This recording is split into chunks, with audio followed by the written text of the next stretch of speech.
Joining me today are Katja Tacher, Director of Product, and Ephraim Hirschfeld, Product Manager.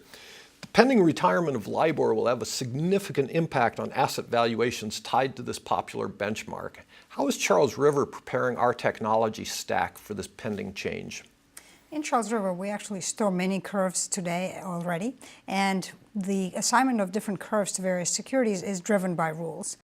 In addition to the operational aspects that Katja mentioned, our analytical capabilities allow us to bootstrap curves relative to many different inputs. So if we were to move to a world of using the secured overnight financing rate where repo rates are used instead of LIBOR rates, we would be able to bootstrap relative to those instruments secured by U.S.